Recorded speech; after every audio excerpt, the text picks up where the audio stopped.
हरे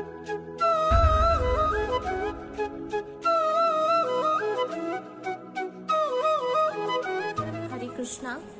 रंगनाथ जी के एक बहुत ही शुद्ध भक्त रहे जिनका नाम है विप्र नारायण, और उनकी भक्ति और भगवान के प्रति जो भी उनकी भावना थी वो धीरे धीरे सभी जगह पे फैलने लगा। और जब भक्त की भक्ति बढ़ती है तो भगवान उनका परीक्षा लेते ही हैं। तो ऐसा ही कुछ हुआ था उनके साथ। एक बार वो भगवान की भक्ति करते करते, भजन करते करते एक जगह से गुजर रहे थे और वहाँ पे एक वेश्या उनको देख लिया जिसका नाम था देव देवी। और जब विप्र नारायण वहाँ से गुजर रहे थे वो वेश्या को बिल्कुल भी नहीं देखे, इग्नोर करके चले गए। तो देव देवी ने अपनी सखी को बोला, ये कौन है? सभी लोग मुझे घूर घूर के देखते हैं, मैं इतना सुंदर हूँ, ये मुझे क्यों नहीं देख रहे हैं? तो उनकी सखी ने बोला कि ये भगवान रंगनाथ जी के बहुत बड़े भक्त हैं, इनको दृष्टि मत दो, इनको मत देखो, यहाँ से चलो। फिर वो वेश्या जिद करने लगी, बोले कि ऐसा कैसे हो सकता है, कोई भी मुझे ना देखे, संभव नहीं हो सकता है, कुछ भी करके मैं इनको अपनी जाल में फंसाऊंगी, अवश्य वो मुझे देखेंगे, मेरे प्रेम में भी पड़ेंगे।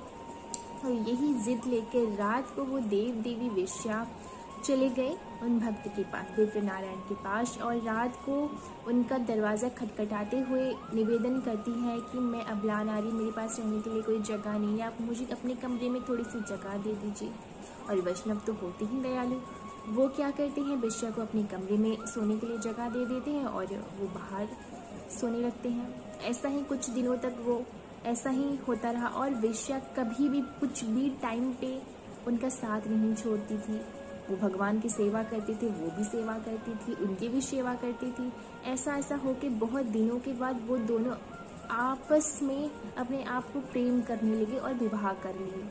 और कुछ दिनों के बाद जब उनकी पत्नी मायके गई, क्योंकि वो वेश्या है, उनका खानदान कैसा होगा, उनके माता पिता कैसे होंगे, वो उनके घर में पत्नी को लाने के लिए जाते हैं तो उनके माता बोलते हैं कि नहीं, ये संभव नहीं है, ये पहले वेश्यावृत्ति करती थी, धन घर में आता है, अभी आपकी पत्नी है, कुछ नहीं आता है, अगर आपको ये चाहिए तो आप धन ला के दो। और भगवान रंगनाथ को विप्र नारायण की ऐसी दशा देखी नहीं जा रही थी, इसीलिए विप्र नारायण की सहायता करने के लिए भगवान एक लीला किए।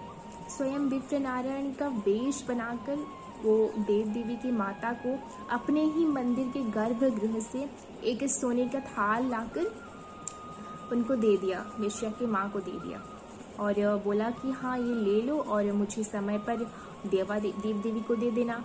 तो वो ले लिया। कुछ दिनों के बाद नेक्स्ट डे पे ही मंदिर पे सब लोग ढूंढने लगते हैं कि वो सोने का थाल कहाँ गया। और जब बात फैलती है तो उसको पता चलती है, वेश्या की माँ को पता चलती है और वो बोलती है कि ये तो मुझे विप्र नारायण ने दिया।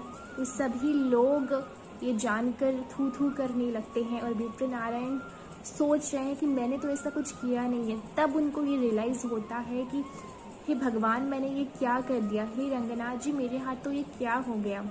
मैं आपने मेरा वेश बनाकर मेरी मान रक्षा करने के लिए देव देवी के माता के पास जाकर सोने का थाल दे दिया और मैं आपको ही, आपसे ही दूर जा रहा था। एक मामूली वेश्या के प्रेम में पड़कर मेरे से क्या अपराध हो गया। तो इसके बाद वो वेश्या का परित्याग करके फिर से वापस रंगनाथ जी के पास लौट आते हैं और फिर से वापस शुद्ध भक्त बन जाते हैं। तो भगवान बीच बीच में ठोकर देकर, मार कर, कुछ ना कुछ संघर्ष देकर आपको ये बताते हैं कि पूरी दुनिया में कोई आपका नहीं है, आपका है तो सिर्फ भगवान है, जिनको आपको कभी नहीं छोड़ना चाहिए।